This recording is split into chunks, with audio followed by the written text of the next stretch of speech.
think I told you last year that the last time I was on a stage in One King West, last year I was getting married. So not this year, but it was a long time ago, but that was the last time. It was nice to be in this room. It is so nice to be in this room. And it's so nice to be here with all of you. My name is Salima Raji. I'm chair of ULI Toronto, district council, and president and CEO of the York University Development Corporation. I have a very short intro for you, and then we can get into tonight. But I am so pleased to be here for today's Fireside Chat with Michael Cooper and Anna Bailão. And as always, we will start with a land acknowledgement. As a Toronto region-based organization, we acknowledge the land we are meeting on is the traditional territory of many nations, including the Mississaugas of the Credit, the Anishinaabe, the Chippewa, the Haudenosaunee, and the Wendat peoples. It is now home to many diverse First Nations, Inuit, and Métis people. We also acknowledge that Toronto is covered by Treaty 13 with the Mississaugas of the Credit, and we value the great relationship that ULI Toronto has developed with the chief and council of this First Nation. Today's event, as well as all of our ULI programming, would not be possible without the support of our ULI annual sponsors. We mean this. We are so grateful to our sponsors to be able to do our work. Thank you so much for your support. Now more than ever, we rely on the support of you and our sponsors, who I know so many of you are here in this room, including on our stage, to drive high-quality programs and to drive our mission that shapes the future of the built environment for transformative impact in communities worldwide. More specifically, this evening would not be possible for our 2026 Fireside Chat without Crozier, Deloitte, Well-Grounded Real Estate, Woodworks, and our lead sponsor, Stikeman Elliott. And tonight's presenting sponsor is TD Bank. Thank you for supporting ULI Toronto and our annual program. Lastly, our furniture sponsor is Ojibwe and Studio K, who specialize in office furniture design for social spaces. Ojibwe is a member of Canada Councils for Indigenous Business and is a Toronto-based, Indigenous-owned commercial office furniture dealership and consulting firm. The name is derived from the Ojibwe word for root, symbolizing the company's commitment to grounding spaces in growth and community impact with cultural authenticity, inclusivity, and sustainability. So, to introduce our program tonight, I would like to have our presenting sponsor, TD, Ashley Martis, come up and introduce our guest tonight. Thank you. Hey everybody. Amazing room, great to be here. I would say TD is very proud to support this event, our 17th annual Fireside Chat on behalf of ULI is an important event, and we're pleased to be here. TD's support of this event let me restate this. I'm reading words that I was told to read as opposed to my own. TD is proud to support ULI Toronto and an important role it plays in convening leaders across the public and private sectors to advance responsible, inclusive, and sustainable city building. At a time when housing affordability, capital markets uncertainty, and policy reset are reshaping our industry, conversations like this matter more than ever. Tonight, we are fortunate to welcome two leaders who are helping to shape the next chapter of Canada's housing story, a story that very much needs to be told. Anna Bailão, Chief Executive Officer of Build Canada Homes, brings deep experience at the intersection of policy, delivery, and housing affordability. Her leadership reflects a renewed national focus on scaling supply and unlocking public and private sector collaboration. Michael Cooper, founder and Chief Responsibility Officer of Dream Unlimited Corp, is one of Canada's most respected city builders, known not only for his entrepreneurial vision, but also for integrating social purpose and long-term stewardship into development strategy. In fact, I'm told this is a bit of a historic night. Michael was actually the very first guest at this Fireside Chat series back in 2010 in his conversation with Ned Goodman. Michael, you still look pretty good. I'm not the old guy yet. So in many ways, this feels like a continuation, and I would suggest proof that long-term investment strategies apply equally well to speaker lineups. Michael, welcome back. Together, Anna and Michael offer unique perspectives: public market, private execution, policy ambition, capital discipline, social purpose, and market realism. And the best for all of us is how those forces align. In a period defined by affordability pressures, capital constraints, and growing urgency to deliver housing at scale, now more than ever, we need to have these conversations. We're grateful to ULI Toronto for creating a space for thoughtful dialogue, and to all of you for being part of this community. Please join me in welcoming Anna and Michael to the stage.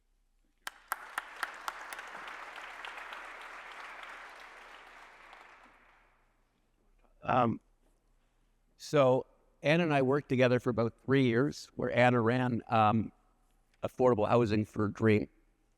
And before that, Anna was responsible for running affordable housing for the city of Toronto. And I don't think it's confidential. And at the city, Anna was very involved in all aspects of housing. She was deputy mayor. She was involved in a lot of things, but I think her passion was affordable housing. She joined us and worked on how does the private side relate to try to get things done in affordable housing. And then she was asked to run an entity that's focused on affordable housing and increasing housing for the federal government. So you've sort of seen municipal, private, and federal. And I don't think there's anybody else in the country who has the experience you have. And I think it's a moment in time we need you.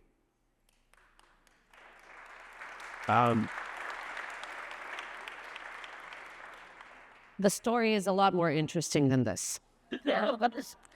Every woman says that.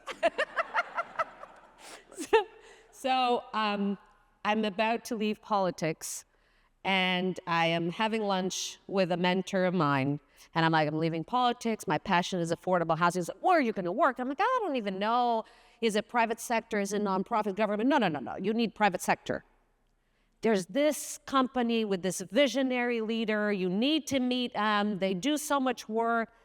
Dream. And I'm like, how come I really never heard about Dream? I'm like, the only person I had met, it was actually Jason, who's here. And I'm like, West Don Lands. And I was like, oh, yeah. So then we get out of the restaurant, and who walks by? Michael Cooper. And he's like, oh, my God, this is meant to be. You guys exchange phone numbers. You need to talk. And we start talking about the conversation about city building, about affordable housing. And then we meet again, and then he brings Serene, and then he brings Tony, and then everybody would talk about, and I meet the great team at Dream. And we really see how much we have in common and together, which is a real passion for affordable housing and city building. So that's how this relationship really started. It was founded on real, true love and commitment to affordable housing and city building. So thank you. I don't normally talk about it, but when I started the company, I didn't... And now the question is... What's the question? Would you take me a third time? No, you don't have to answer that. You still have access to our computers. You've got access to this through security. And this obviously is an inside joke, because I started, left, came back, and would you take me a third time? Yeah. No, don't answer. Anna ran for mayor for summer break. 6 weeks after joining us.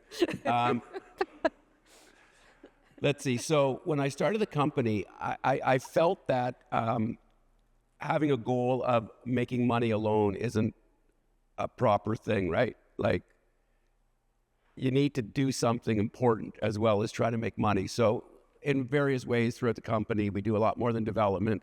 We've always tried to run our business, try to be innovative, try to be a leader, try to do things that help our communities. And this area of our business had really developed. We started doing public-private partnerships in 2011 with the Pan Am Athletes Village.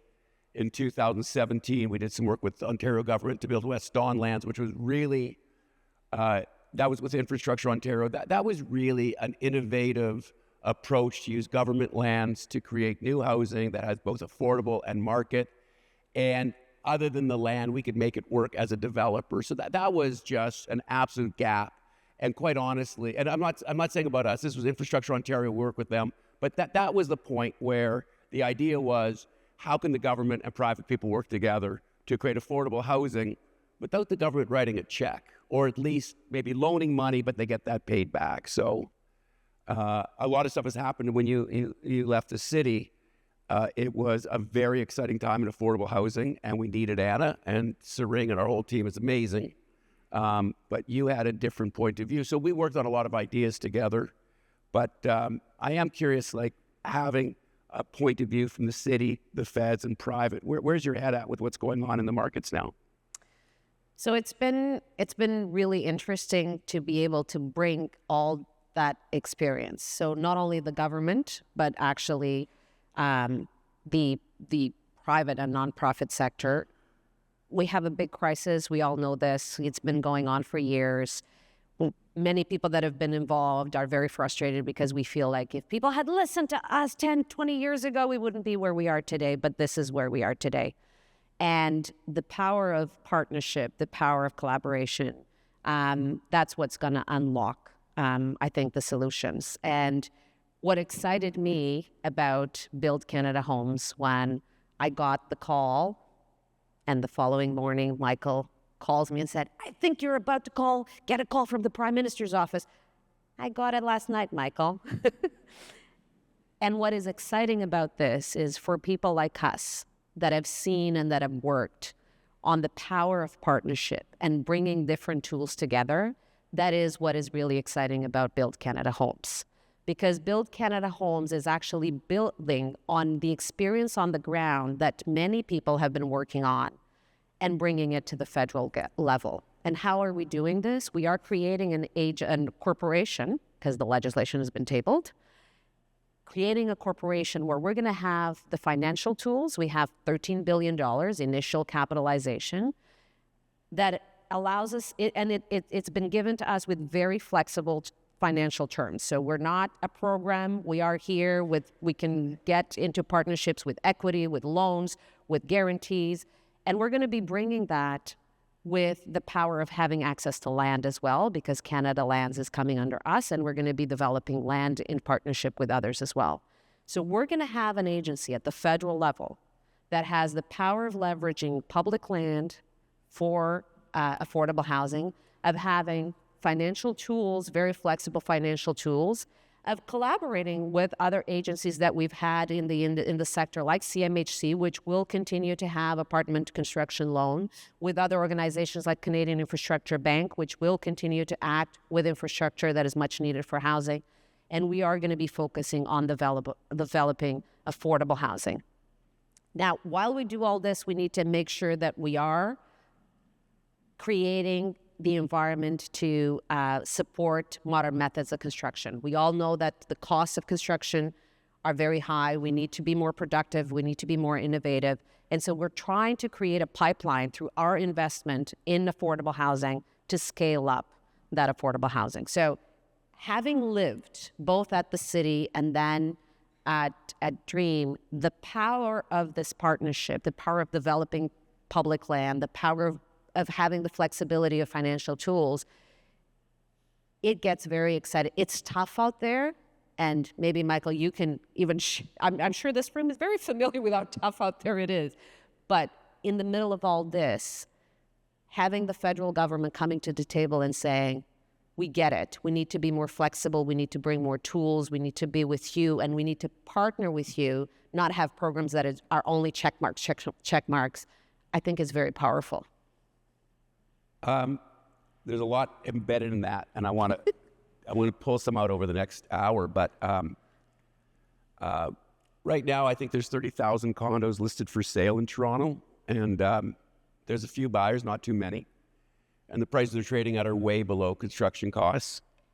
And I think every low-rise developer would love to find a customer, and they would sell relatively cheap compared to where it was a few years ago. And for those people building purpose-built rental, they're at the top end in terms of what the rents are per month. And they're leasing up much slower than anybody expected. And the rents are 15% lower than they were 2 years ago, which isn't good. But also, they were supposed to be up 6 or 7%. So it's really like 21 to 25% lower rents than what people expected. Now, a crisis, is like there's not enough of something and the price triples. We talk about a housing crisis, but it looks as if there's a lot of everything and we actually don't need any more built. Right now, we don't need anything. So how would you describe what we mean when we say housing crisis? So the first thing is that housing crisis is different across Canada. And one of the challenges that we've had with a lot of the programs that organizations even had to deploy is that have been national programs and the economics work so differently across the country. The realities are so different across the country. And again, that's the flexibility that we have. We are going to respond to the community needs and work with the private sector, nonprofit sector on what is needed and how we make what is needed to unlock the project. So the crisis is different. There's not 30,000 condos in Regina. There's not, the needs are very different. What has been happening as well is a very big discrepancy from what has been produced and what Canadians can afford. And I think that's a role that we can play is how can we work with both the private sector and we need to work a lot with the nonprofit because there's certain things that the market will never produce. The market will never produce the supportive housing that we need, the deeply affordable. Governments need to do that work, and that's what we're doing as well. But with the private sector, it's really important to also work together to make sure that we're producing to the level that Canadians can afford. We need more. Build Canada Homes. So one of the things that we've heard is that, and one of the challenges that we have with Build Canada Homes is that people think that, oh, Build Canada Homes is going to solve everything. I've been asked, how are you going to build 500,000 units? And I'm like, I'm not. You are. Like, we're not going to build 500,000 units. We are going to partner to unlock some projects. We're going to partner to produce the supportive housing, but we're not going to be building the 500,000 units. So we're a delivery mechanism that the government now has. Other policies are needed as well. But I think what is really important is how do we make sure that we are producing the house that Canadians can afford? And for that, you know, the way that we're building, how we're building, the way that we're financing, how we're financing, all that counts into that stacking of what makes the cost of housing, and we need to go at it. And we have a role in it. We have an immediate role by partnering with some of you and unlocking some projects and bringing the affordability down, but also in the long term, supporting things like modern methods of construction, getting that industry going so we reduce the cost of construction as well. How do you see the power of us? Well, I think... You know, because it's funny because now that I'm on this side, so when I was on that side, we kept saying, and sometimes it was very frustrating, even as a municipality, so not only in the private sector, we kept saying, you know, they have these programs they don't understand, we need more flexibility, we need more, you know, we need government to get out of the way. And it's funny because now that I have a program that is, it's not a program, it's a delivery mechanism, completely flexible, I have developers coming to me, it's like, so how much am I going to get per unit? I'm like, are you kidding me? It's like, really? Like, it's like, we're not a program. We're not going to give you a just per unit that we're going to start giving away. So yeah, I think that's something we should spend some time on because Ann and I were working on a presentation to the Finance Department of Parliament on housing. And at the time, they were using the same numbers they're using now. We need to double the number of housing starts over 8 years. And we figured out that even though Canada has a $1.4 trillion total debt, to achieve the housing they wanted, it would take $3.2 trillion. So it's inconceivable, as they would say in The Princess Bride. And in more specific, you can't get $3 trillion out of $13.5 billion.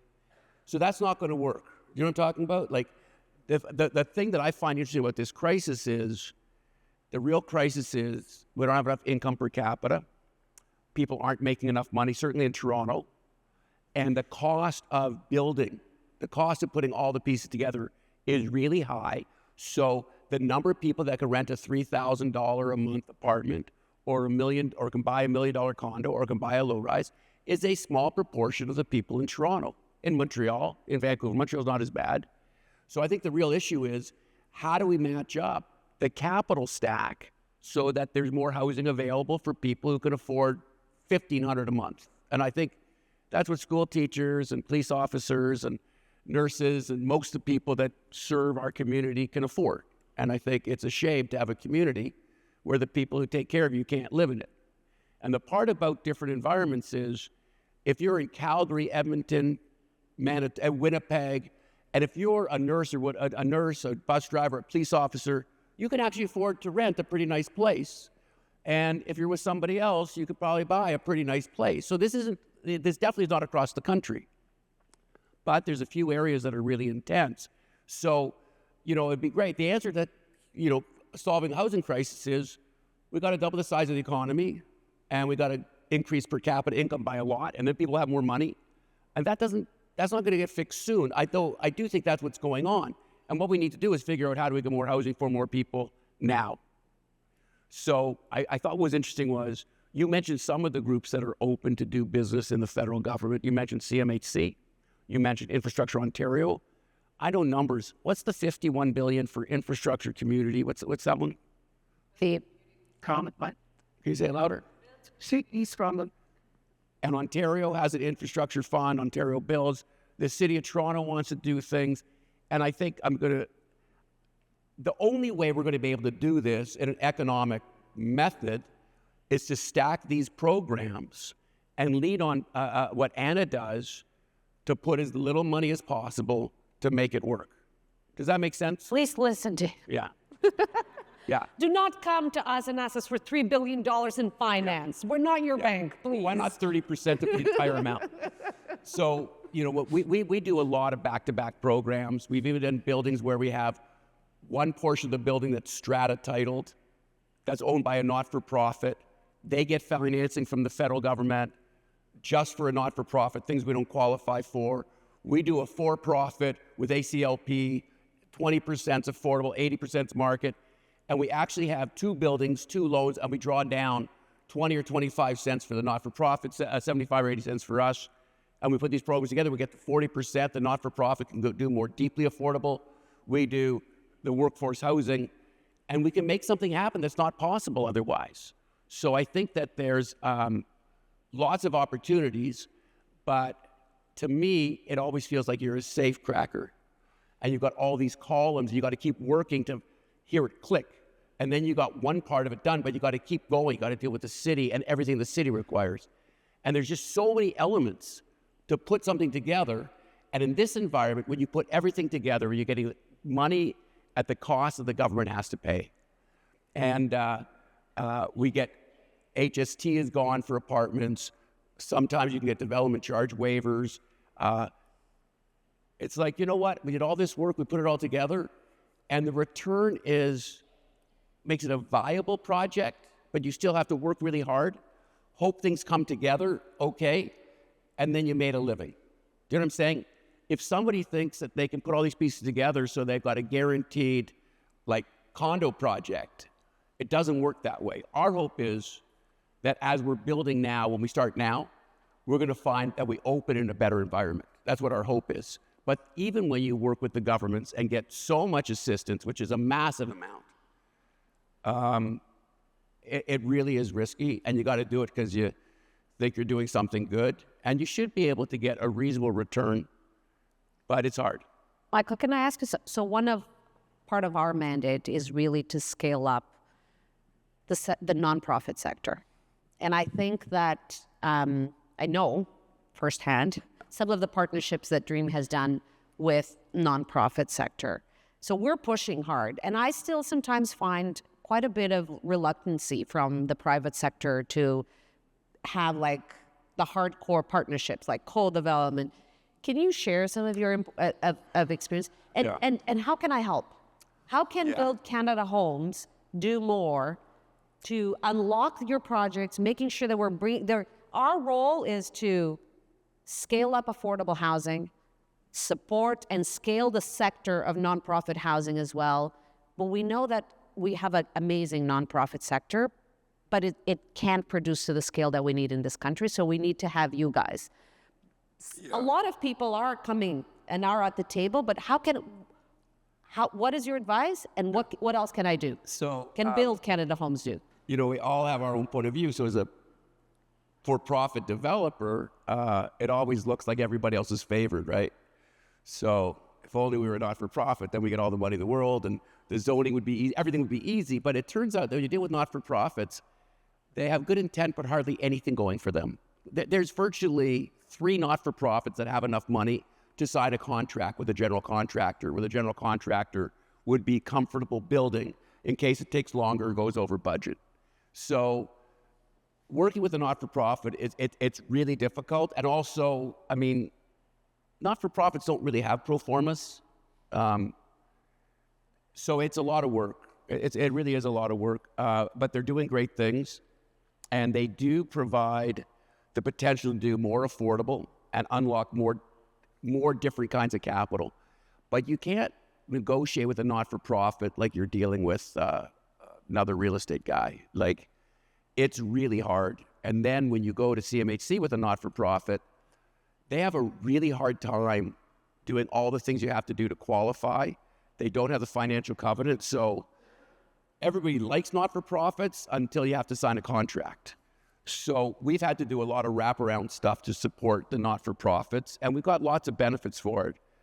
But they have a really hard time doing good things. So I think that if you're going to work with a not-for-profit, you got to be prepared to work really hard to understand them and see what you can do to help them. I can tell you the not-for-profits have a better chance of helping us get zoning than we would on our own. So try to figure out how they can provide other benefits to you. But we also done some public-private with cities as our partner. And I thought cities would work really well with CMHC and the federal government, but they don't. So it's a hard business, and I don't think people are really good at working well together. So this whole idea of putting together these kind of, like, it's not like 3 developers get together. It's 3 completely different types of organizations work together to try to work through the system to get all the pieces together to have a good head start. So like Wood Green, they can do it, and United Way doesn't do it, but there's just not many people that have a balance sheet. So you got to figure out how to bring what you're good at and what their best work is. And I do think a lot of people want to see private developers working with not-for-profits, and there's an upside of getting great stuff. But you got to be creative, and I think that's where probably BCH can sprinkle some money to fill a gap and get a lot of value for the money you put out. That's our intention. We're just waiting for all the creativity that the private sector has over the years said they have. So we're waiting. It's like, where are you guys? Come on. Don't just ask us for $3 billion. Where's the innovative plans? But I think private developers are coming from a place like, I don't know if this is true, and it doesn't have to be factual.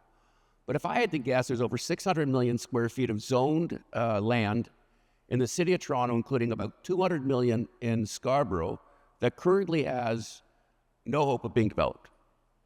Okay, so I love when somebody has a 30-story building and can't sell one condo and decides, you know what I'm going to do? I'm going to get it rezoned for a 60-story building. That would be good. So I also thought it interesting that the government wants to put up land, and they're like, well, there's land everywhere. I don't know why I need the government. Let's use the best land that's going to get the best outcome. And I'm saying this, but we have been seeing some really interesting proposals. People are finally coming through, and they understand the power of the Build Canada Homes, the fact that we can do mezzanine loans and that we can do revolving construction loans. And that is the power for people that have bigger projects, how you can unlock and have that certainty of having, for example, a revolving construction loan for a bigger project. So that there's quite a bit of innovation that is starting to happen. That's good for a phase project. Exactly. Not for one building. Exactly. So we're starting to see, which is what we want, scale, right? So we're looking some of the work that we want to do. It's modern methods of construction. It is the scale. It is how do we create the certainty. So we're starting to see really interesting proposals across the country. So I made it as a joke, but we still got the $3 billion proposal, but we're seeing more of the more interesting proposals. And you get $3 billion requests from not-for-profit cities or private developers. We get, no, non-for-profits, we don't get $3 billion.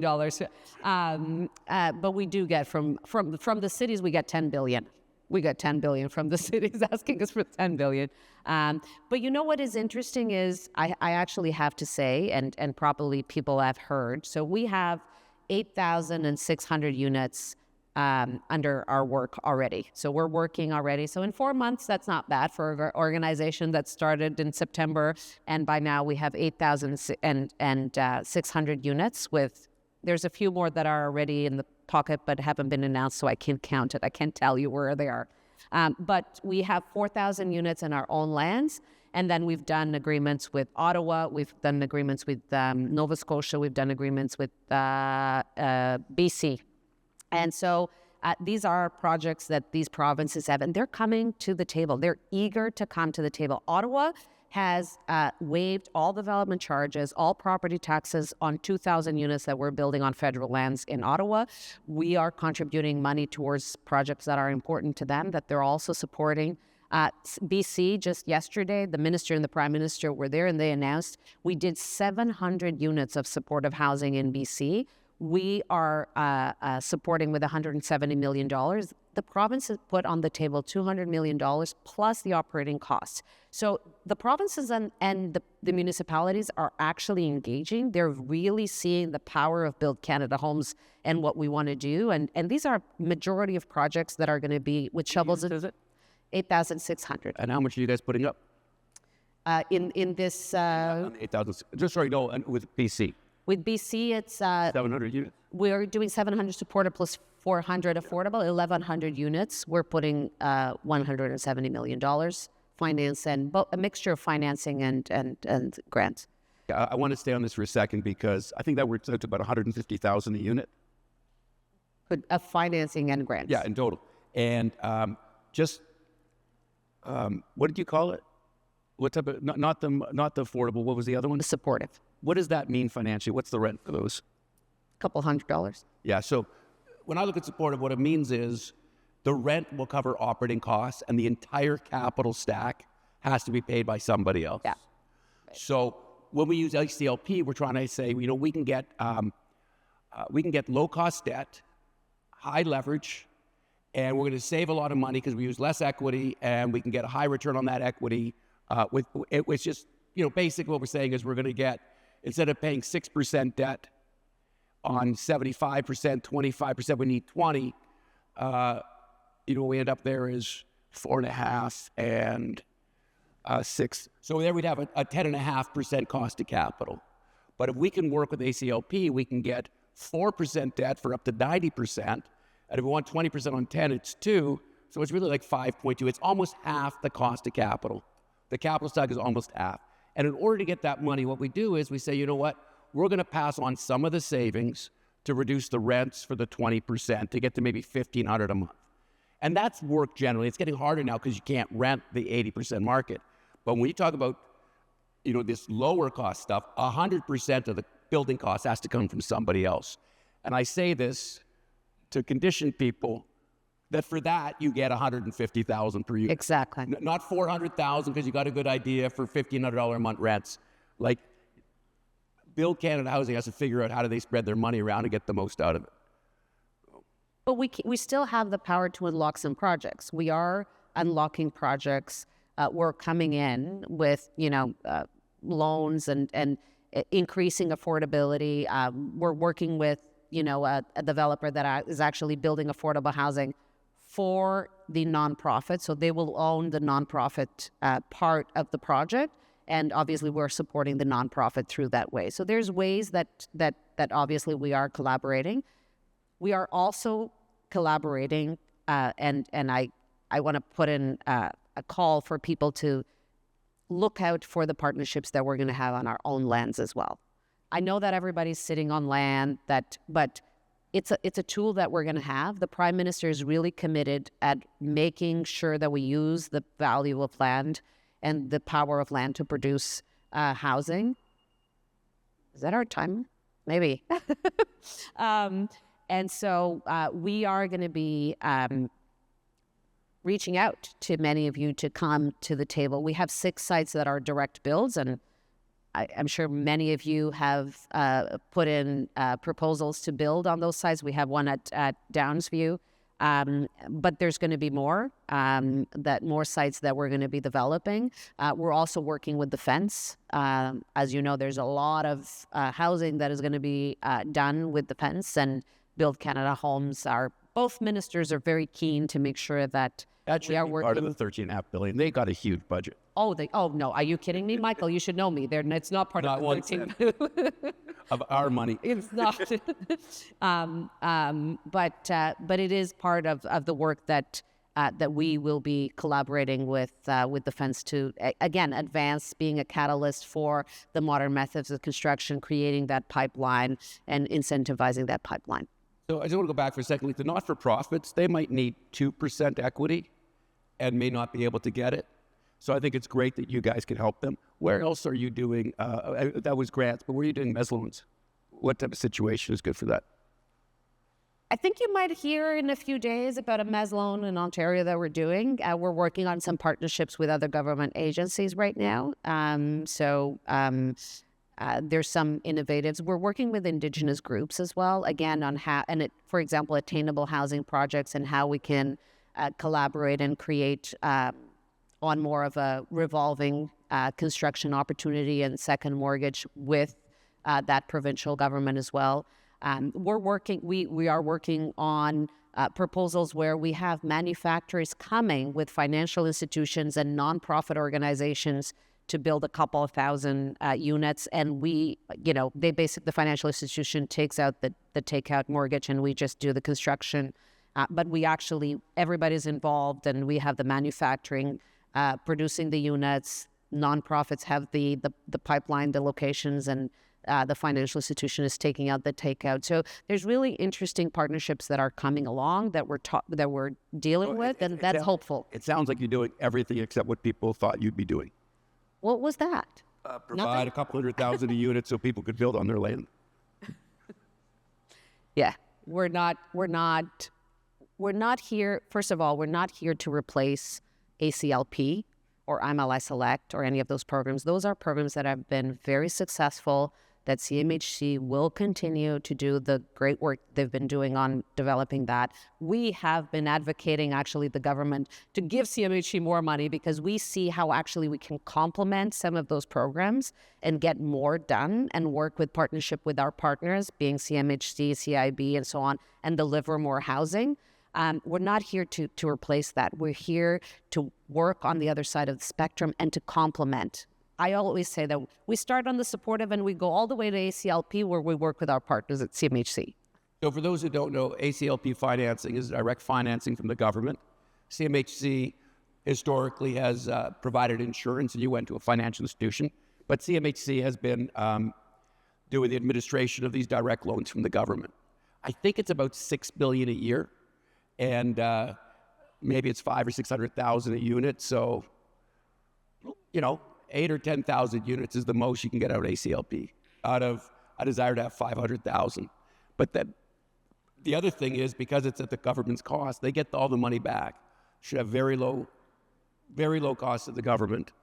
But again, scale-wise, that's about it. I think maybe you'll get a little bit more, but not too much more. I think one of the things that's interesting for us is development charges are really growth pays for growth or whatever, and then somebody says what that is, and you go, what's 100 years old? I don't think that's growth.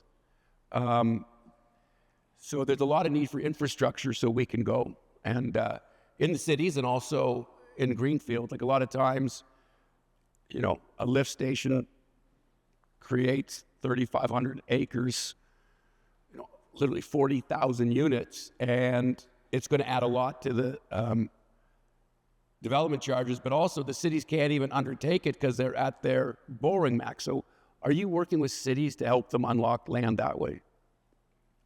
We're working. So one of the things that before even the government did Build Canada Homes, they had brought in infrastructure into housing and their one minister, which I thought it was quite smart. Even on the outside at that time, I remember saying, oh, this is actually a great move.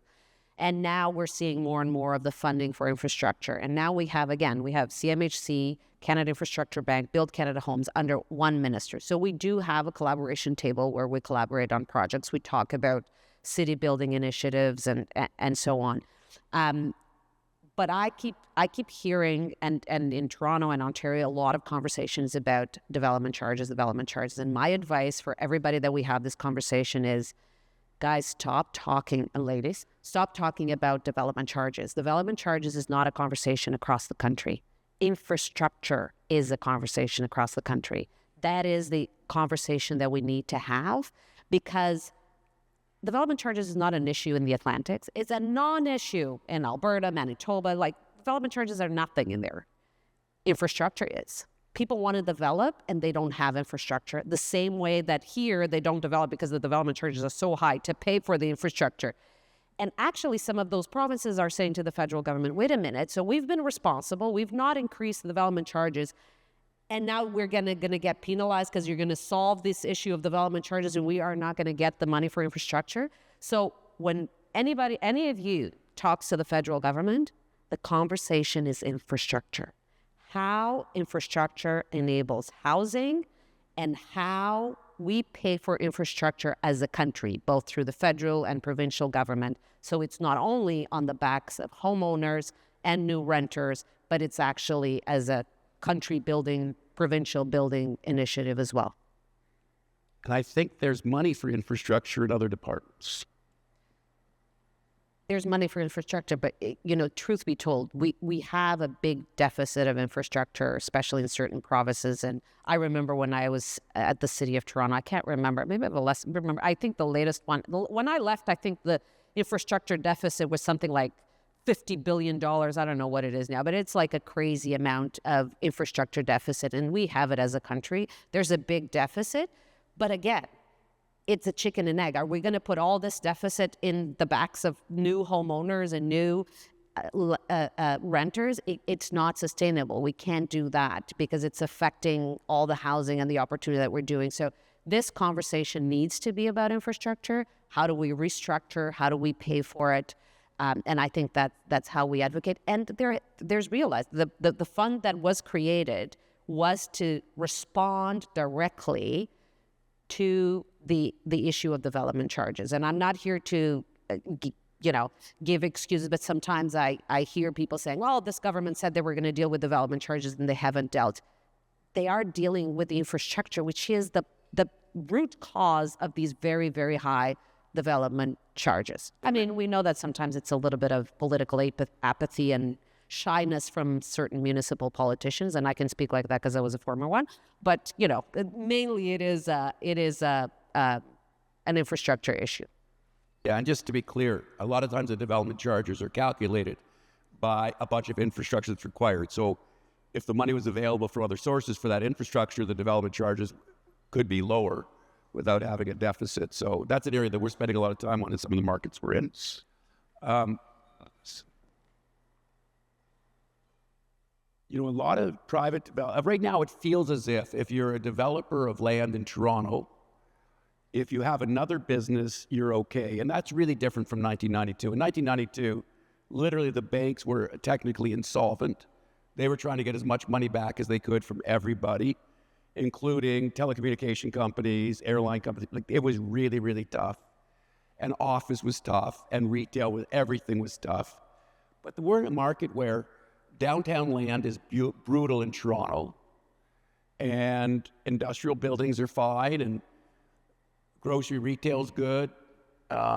Some office, if you got long-term leases, okay. Otherwise, that's probably the other weak areas. But across the country, there's a lot of good housing markets.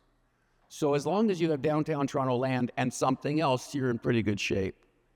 But if you're downtown Toronto lands and nothing else, it's really hard. And I think, I'm not sure people get how hard that is and, how difficult it is to find what to do with the land. So I don't know where that fits into we get it. And there's certain projects that now we might be looking at that probably if the market was sound, we wouldn't have the need, just because, again, ACLP used to work in a lot of projects and today's doesn't work. Like we've had to come in with certain projects that we see that it doesn't work. Now, we've also seen some projects where we look and it's like, it still works, so we don't really need to get involved. And so our first question when it's a project like that comes to the table, to us and to CMHC, because we're both involved, and obviously we talk to each other, and our underwriting is still being done by CMHC, so we have the same people looking at the deals. The first question that we ask is, do we need to get involved in this deal?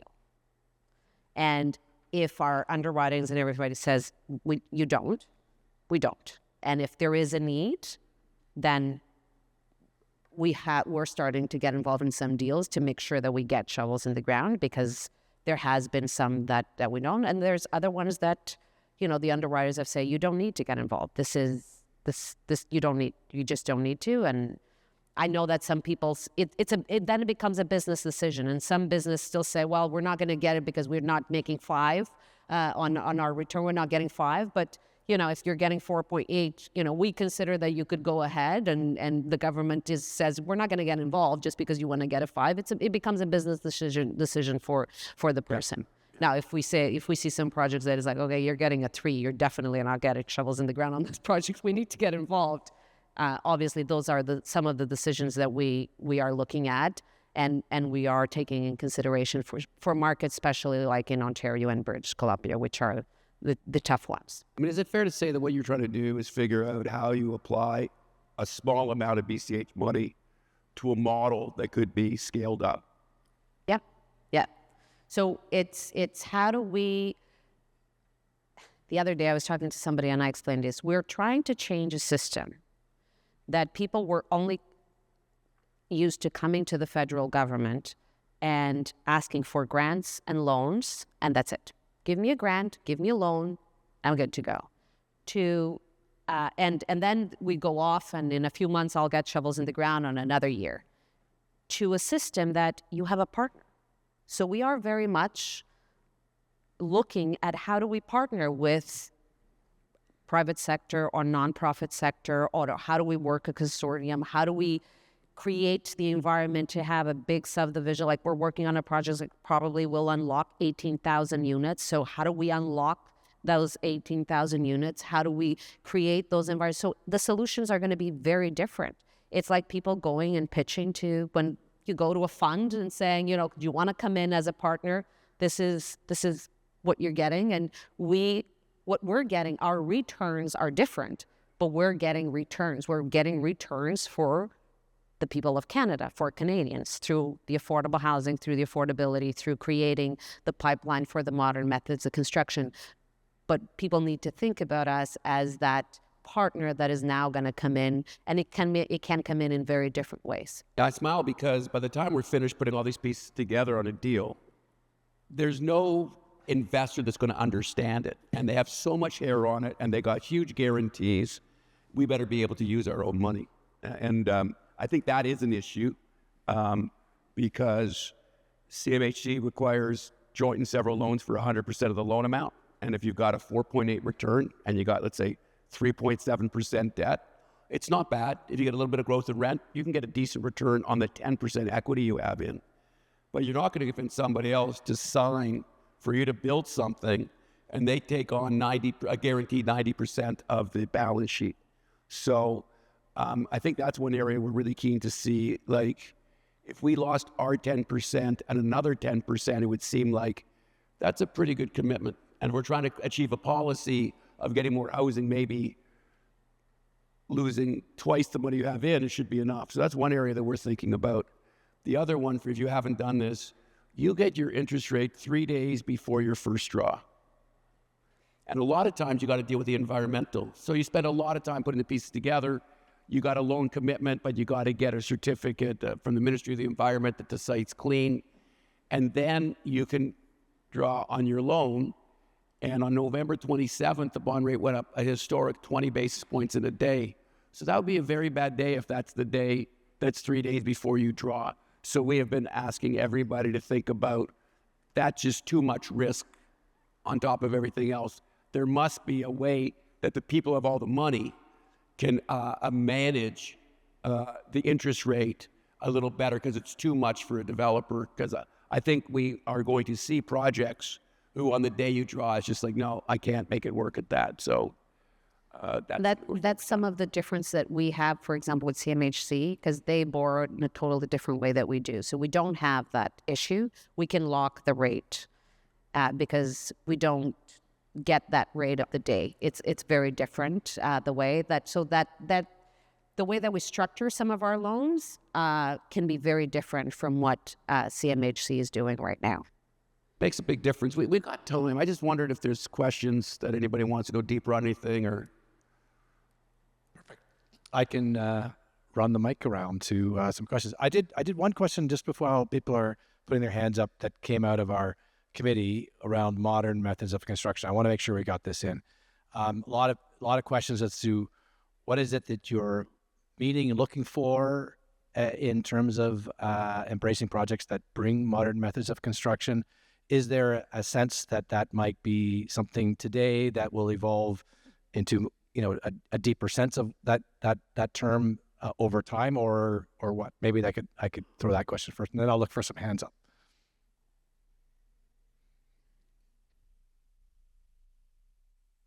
You want me to answer? Yeah. Oh, okay. I thought you were going to go for more questions. So it will definitely evolve, also because we understand that there was a number, especially around the supportive housing. So one of the things that we were asked to do is to deploy $1 billion for supportive housing as soon as possible. And we know that there's a lot of organizations that already had projects well advanced into the design process. And so we're being a little bit more flexible into that area. But modern methods of construction, it goes everything from volumetric construction to panelization in high rise. We know that there's only so much you can do in high rise, but we are going to be looking into different parts of the modern methods of construction. We actually have an RFI out on the street right now. Good call, Richard. Thank you for asking that question. Because one of the things that we want to do is kind of create a little bit of a directory of what we mean by modern methods of construction, because we are getting some of the questions, especially around the nonprofits, like what do you consider? What kind of build form? I have this type of build form. What is out there? What can we consider? So we have an RFI on the street right now. And the idea is actually out of that RFI, we're going to create an RFP to create a roster of companies so that we can speed the construction on our sites.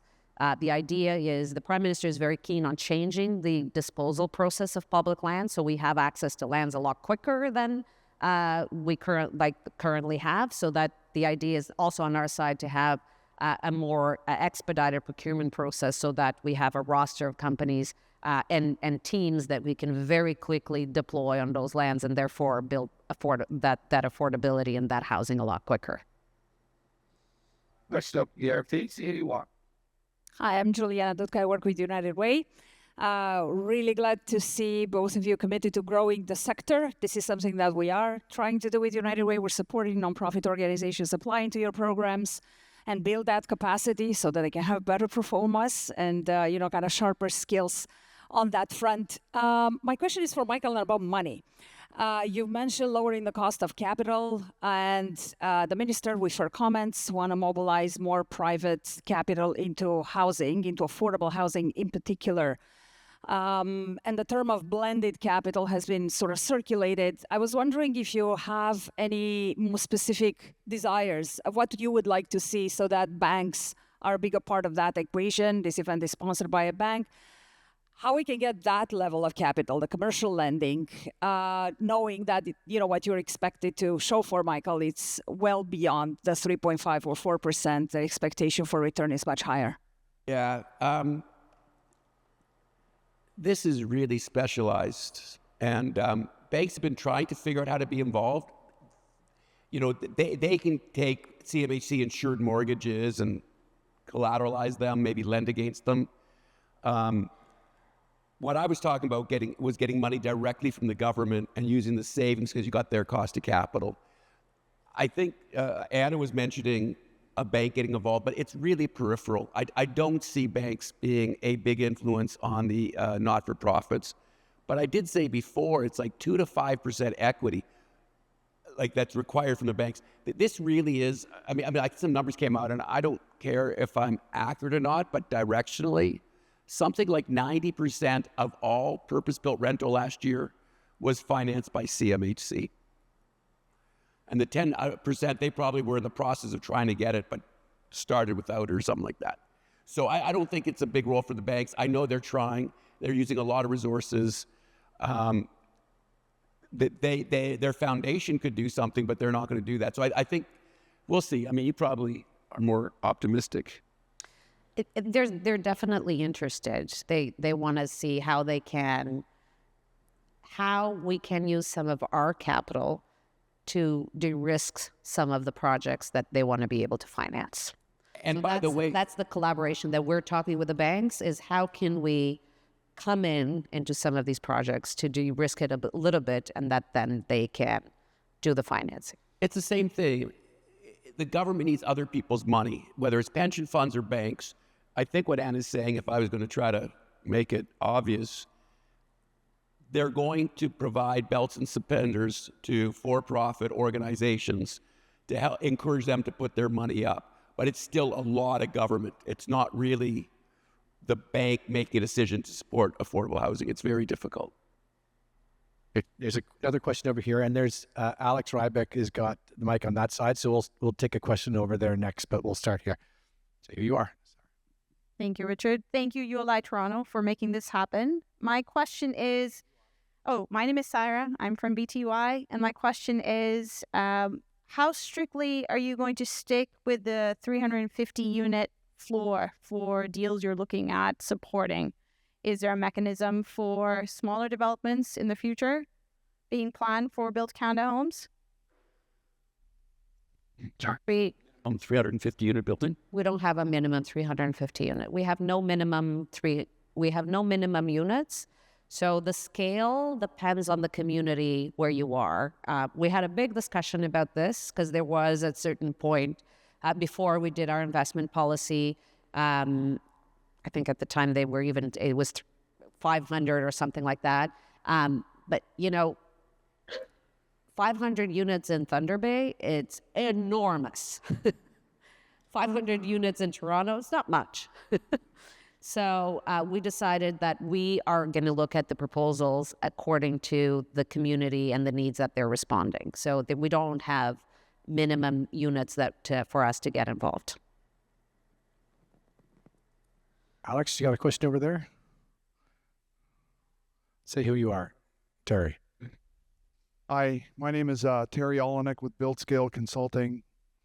I remember the FIT program when it came through Ontario, and it tried to create a circular economy where manufacturers were encouraged to come to Ontario, open their factories, and supply product to the developments.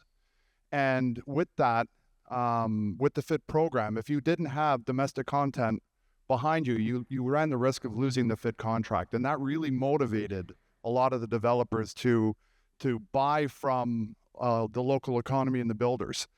With the Canada Lands trying to create a circular economy, what is the plan to help create a similar process where if you're going to be involved in delivering these homes, you have to buy Canadian, and the rigor involved with it so that it does actually create that circular economy.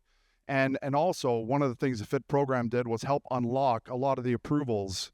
So, when you look at what developers are facing, and even Canada Lands, when you look at their process right now, a lot of what they're trying to do is still pending approval from municipalities, et cetera, that they're waiting on these approvals. So what are you going to do to expedite and help promote the build and get rid of some of these hurdles? Thank you. So a couple of things. What the government heard very clearly, and that's why they put this mandate in Build Canada Homes, is one of the biggest impediment for the scaling of some of this manufacture is the creation of the pipeline. So it's very keen to, for us, it's very important that's why we put a lot of emphasis on the modern methods of construction. Buy Canadian, it's a must. We will not, Prime Minister has been very keen on Buy Canadian, and that's when we're going through the proposals. If it's not a Buy Canadian, you're not going to get funding from Build Canada Homes. So Buy Canadian is not only in the manufacture, but materials, even if it is a project that uses different materials, doesn't have to be obviously 100%, but the majority, especially around wood, steel, all that needs to be Buy Canadian. So it's something at the forefront of what we're doing. And the idea is to create that pipeline. So anything that we can create the pipeline, we are motivating, we are incentivizing. We don't support the factories directly. That is another ministry. We are creating an industrialization strategy, and we are part of that conversation that the government is having, bringing a few organizations in government. So Build Canada Homes is part of the conversation of the industrialization of the production of housing. We create the pipeline. There's going to be others that are going to be supporting the factories as well. With regards to your last question, was all the permits and so on. So obviously, we are a delivery engine, right? We're not creating policy. Build Canada Homes is a delivery agency and is becoming quite a bit of an advocate because we are in the trenches and delivering, especially around the modern methods of construction.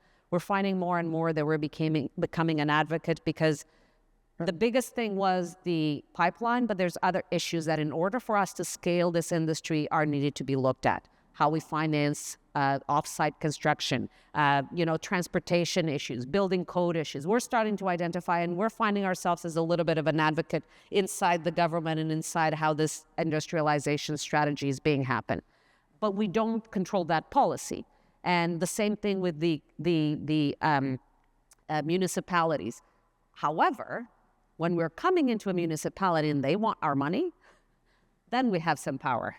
And there's two things that we're always asking is support on our projects, obviously, but also the how do you speed construction, how do you get to the front of the line. All these deals that we're doing, we have implementation tables that we're working with both municipalities and provincial governments to work on our projects, their projects, and how we can facilitate that. There's other programs like the Housing Accelerator Fund that the government is using to create some projects, but we believe that through implementation tables and actually us working on real examples, governments seeing real action projects that we both said we're committed to and seeing some of these obstacles, that is going to be very compelling to have some of these changes happening.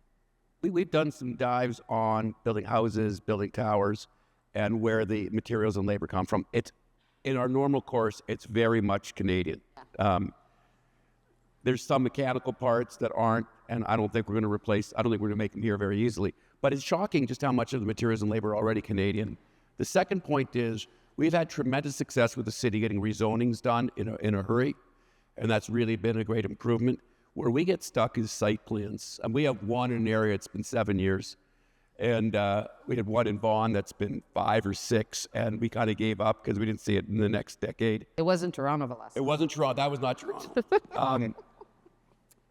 So I think people sometimes get hung up on getting density, where the real one is the 22 departments of the city signing off on, especially when you have multiple owners, and you just end up in the netherworld.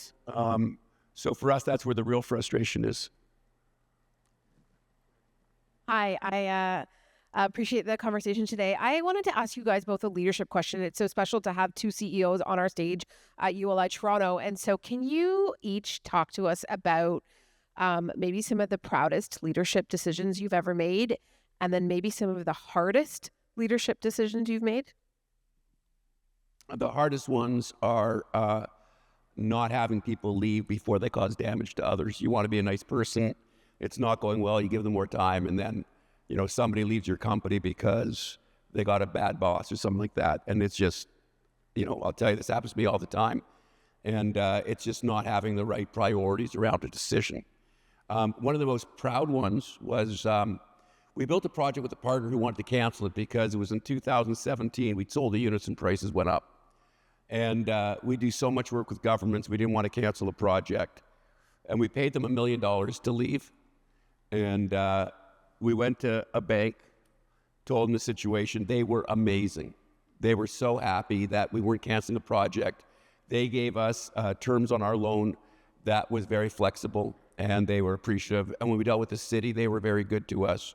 And that project finished. It's a crazy story. The project finished. We lost a couple $1 million. 100% of the loss had to do with the St. Mike's Hospital flight path, which was already taken care of before. And you're just going like, everybody we dealt with was like, you know what, if you're going to stand up and deliver these condos to people and you're not going to cancel the contracts, we're going to do whatever we can. And then it's like, you know what, by the time we were done, it was such a delay and it was at the worst time of the project. And the answer was we didn't have to do anything. So I'm very proud that our whole company came together. In fact, what I was most proud about was the situation came up and I was asked about it and I was going like, you know, we should build it. And the people I was in the room with said, we knew you'd say that. That's what this company does. So that was pretty cool. I'm just a fairly new CEO, so No mistakes yet.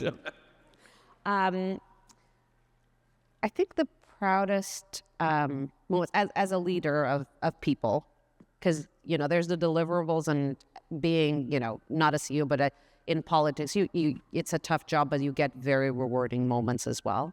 But as a manager of people, I think being able to pick up the phone and call people to have them join you on a mission that is extremely demanding and extremely uncertain.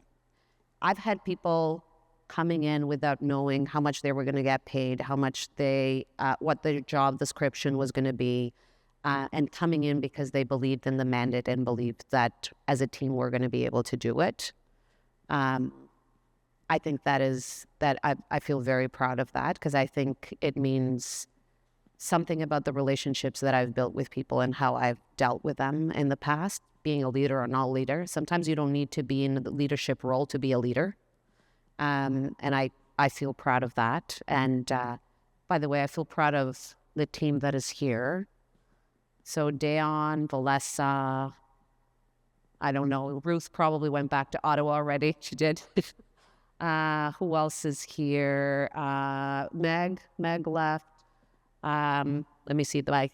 Oh, James and Ali from Canada Lands, which, you know, as you can imagine, it's a process. So these are some of the team members that are here. And so I feel very proud of that. I was literally employee number one with somebody else that I picked up the phone and said, I just need you to come with me. I don't know what this is, but we need to go. And he went. And today we are, I think, 29 as of this week with Valessa joining us. And we're growing fast. And with CLC, we're going to be growing. With Canada Lands coming, it's going to grow fast. But I feel very, very proud of how enthusiastic the team is with something that is very exciting, but is very demanding as well. And the tough things is sometimes in the middle of all this, the people that we are delivering for forget that these are human beings as well, and with their pressures and families and everything. And it's more and more and more. And sometimes the team, it's tough to tell them, let's keep going when you finish delivering one thing and 5 minutes later they're coming, what's next? You know, sometimes it's tough being that shield that you need to be as a CEO for some of these situations. But the good things and the team environment, I feel very proud. Just being a CEO for the last 4 months, it's been very rewarding to have people coming in and joining, even though it is something very uncertain. So as most of you know, the crown is still not created. It's still, you know, legislation. So I have people coming in that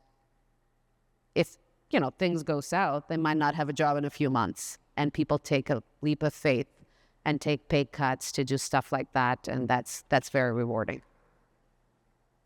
Okay, we're going to squeeze 2 short questions in, and then I will ask if we could put the podium back up. But one over here, you'll tell us who you are.